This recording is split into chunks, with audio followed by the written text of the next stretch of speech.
Olá, meus amigos e minhas amigas, bem-vindos ao nosso canal Engenharia Curiosa. E hoje vamos voltar à nossa capital federal, Brasília, e tratar de mais um de seus segredos. Já fizemos aqui um episódio sobre a Brasília secreta, vocês não deixem de ver. Mas a pergunta é, você sabia que em Brasília, no eixo monumental, a maioria dos prédios que estão lá foram feitos em estrutura metálica? Provavelmente não sabia, porque Brasília é a terra do concreto armado. Mas antes disso, não se esqueça de se inscrever no nosso canal, acionar o sininho, dar o seu like, dar o seu comentário, isso é muito importante para nós. Mas fique aí que eu vou te contar essa história todinha. Bem, pessoal, então vamos ter que voltar um pouquinho no tempo. 1956 é dado o start pelo presidente Juscelino Kubitschek nas obras da nova capital, saindo do Rio de Janeiro e indo para Brasília. Então, para isso começou a mobilização. Já nesse momento vence o projeto do Lúcio Costa, o projeto de urbanismo. O presidente, com a confiança que tinha com o arquiteto Oscar Niemeyer, o convida, já que tinha trabalhado com ele na Pampulha, quando era prefeito de Belo Horizonte, e também tinha confiança com o engenheiro Israel Pinheiro, então convida Israel Pinheiro para ser o engenheiro tocador da obra, né? O presidente da Nova Cap, a empresa contratada para fazer isso. O Niemeyer traz com ele um calculista da sua confiança, que é o Joaquim Cardoso, e também trazem para a equipe o Bernardo Sayão, o engenheiro Bernardo Sayão, que se incorpora a esse time, e muitos outros engenheiros, arquitetos, mas esse foi o time principal de apoio aí para tocar essas obras. Bom, definido aí o começo das obras, nesse momento o governo federal faz um empréstimo com o Exim Bank americano e eles exigem naturalmente que fossem contratados serviços ou materiais americanos em contrapartida. Com isso, então, decidem que parte das obras, no caso do Congresso Nacional, né, e os 16 ministérios no eixo monumental, e também a barragem do Lago Paranoá ficaria com uma empresa americana chamada Hammond Concrete Park. Contrataram essa empresa e no segmento das tratativas, em função da necessidade de muita velocidade, porque já tinha sido marcada a inauguração da capital dia 21 de abril de 1960, portanto, 4 anos depois. Então, com isso, decidiram que as duas torres do anexo do Congresso Nacional, os 16 prédios de ministérios, seriam feitos em estrutura metálica. E assim foi feito. Então, contrataram a Bethlehem Steel Corporation, que era a maior empresa americana, naquele momento, a maior empresa do mundo de execução de estrutura metálica. Já tinha feito o Empire State Building, o Chrysler Building, o Rockefeller Center, vários prédios icônicos em Nova York e Chicago. Então, essa empresa foi encarregada de fazer o projeto e a execução e a fabricação e a montagem. Pois bem, esse material começa a chegar em Brasília e vêm os americanos para montarem a obra.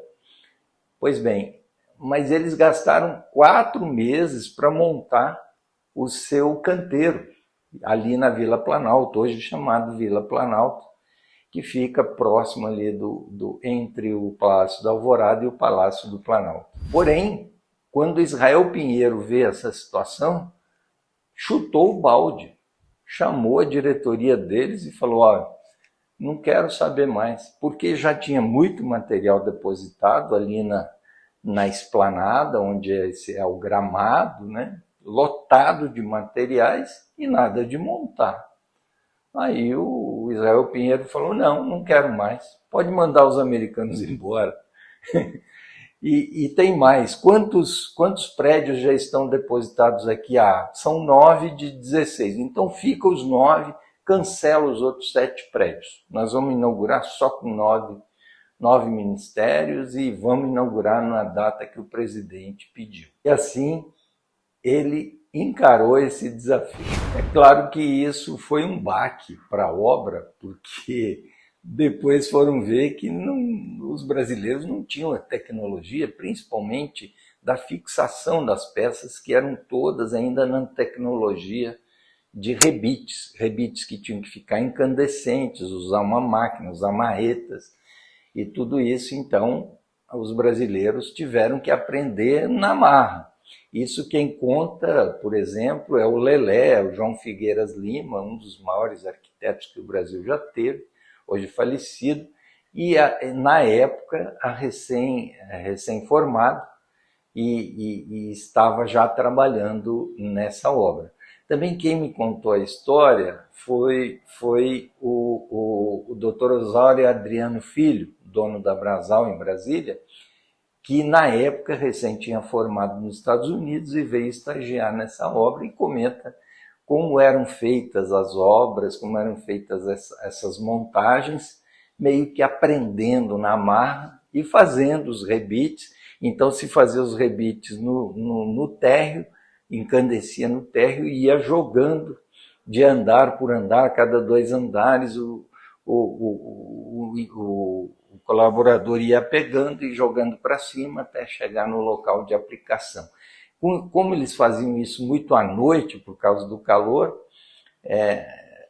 teve um apelido dessa obra que era o Prédio dos Cometas, né? Por causa do fogo que se via no céu para fazer esses rebites. Essa é uma história interessante.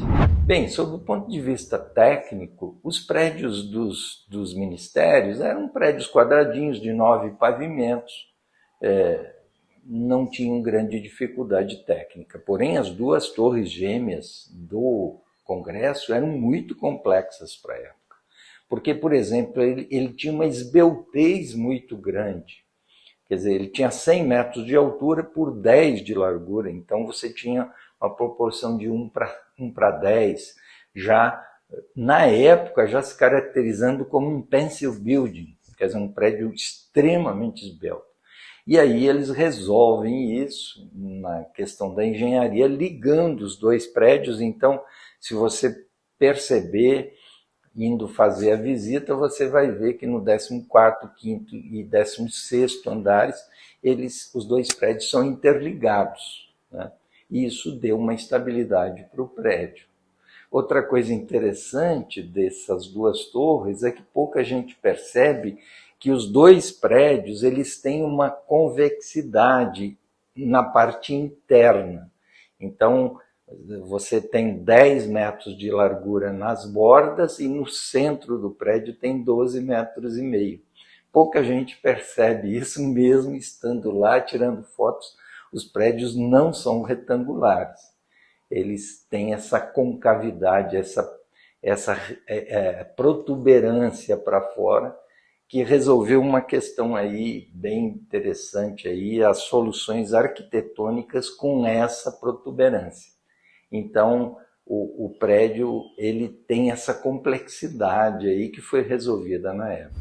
Bem, tudo em Brasília, na construção, principalmente nos primeiros prédios, na construção inicial de Brasília, é gigantesco. Para vocês terem uma ideia, essa parte metálica dos 9 ministérios e as 2 torres gêmeas do Congresso Nacional vai a 207 mil metros quadrados, com a aplicação de 15 mil toneladas de estrutura metálica. E por que você não consegue ver que o prédio é em estrutura metálica?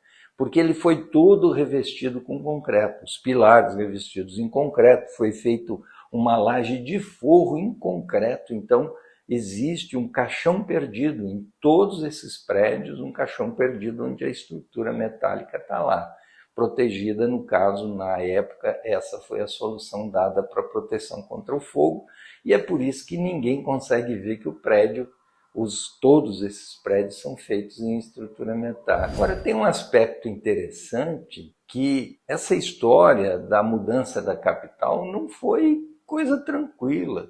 Existia uma oposição enorme à mudança em relação ao presidente da República, Juscelino Kubitschek, principalmente dos parlamentares, que não queriam sair do Rio de Janeiro. Essa que é a verdade. Por dois motivos. Primeiro, porque não queriam uma mudança mesmo. Mas segundo, por causa do partido arquitetônico adotado pelo Oscar Niemeyer, porque nós sabemos, hoje o Congresso Nacional é um prédio único. Quer dizer, ele tem uma separação dos plenários, quer dizer, você tem o plenário de uma casa côncavo, o outro é convexo, mas existe um relacionamento no andar principal das duas casas. No Rio de Janeiro não era assim. No Rio de Janeiro eram dois palácios completamente independentes. O Palácio Monroe, do Senado, e o Palácio Tiradentes, da Câmara. Essa mudança conceitual do Congresso Nacional veio com a mudança da capital e, portanto, tinha aí muita oposição. Bem, então, no dia 21 de abril de 1960, a nova capital Brasília é inaugurada com o prédio do Congresso Nacional e 9 ministérios prontos para serem usados. Então, isso demonstra uma capacidade imensa de trabalho do brasileiro.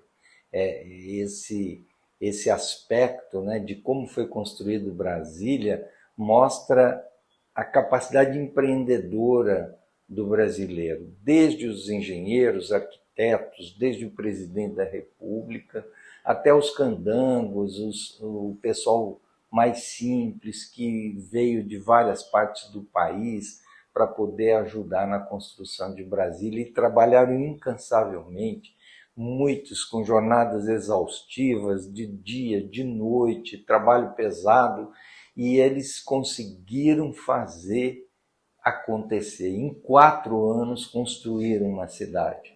Então, isso é prova do empreendedorismo brasileiro, da capacidade de trabalho brasileira. Então, aqui eu dou meus parabéns.